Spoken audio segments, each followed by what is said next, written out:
রাজধানী জুড়ে চলছে তীব্র গ্যাস সংকট।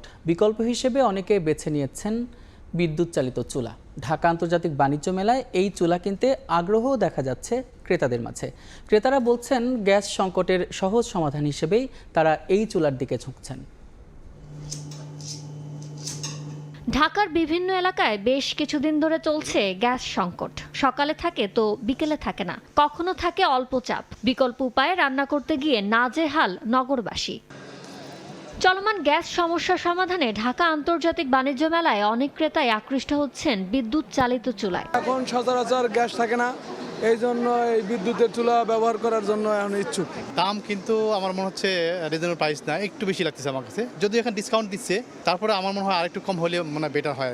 ইন্ডাকশন ইনফ্রারেড নামে বিক্রি হওয়া বিদ্যুৎ চালিত চুলা সহ হোম অ্যাপ্লায়েন্সের বিভিন্ন পণ্যে ছাড় ও নানা অফার দিচ্ছেন বিক্রেতারা। কাস্টমার আসতেছে, দেখতেছেন, ওনারা চুজ করে যাচ্ছেন, অনেকে প্রি বুক করছেন। আমাদের প্রত্যেকটা পণ্যতেই 15% পর্যন্ত ডিসকাউন্ট আছে। এখন পর্যন্ত হোম অ্যাপ্লায়েন্স দেখছি পাশাপাশি আরও আদার্স যে মেলায় অনেক ধরনের পণ্য আছে, সবই আসলে আমাদের পারিবারিকভাবে প্রয়োজন হয়।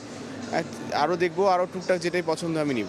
এছাড়া বরাবরের মতো মেলার বড় আকর্ষণ টিভি ফ্রিজ। তবে অনেক ক্রেতাই এখন কেবল মেলা ঘুরে দেখছেন। দেখছি আর কি, এর মধ্যে হয়ে গেলে বাজেটের মধ্যে মিলে নিতে পারি। আজকে মেলায় এসেছি মেলা দেখার জন্য, আর হচ্ছে একটু টিভি সার্চ করার জন্য আর কি, টিভি কিনবো আর কি, এই জন্য দেখতে এসেছি। দেখি লাস্টে কি কেনা যায়। মাসব্যাপী মেলা চলবে সকাল 10টা থেকে রাত 9টা পর্যন্ত। আর সাপ্তাহিক ছুটির দিনগুলোয় মেলা প্রাঙ্গণ খোলা থাকবে রাত 10টা পর্যন্ত। ইয়ানুর শিফাত, সময় সংবাদ, ঢাকা।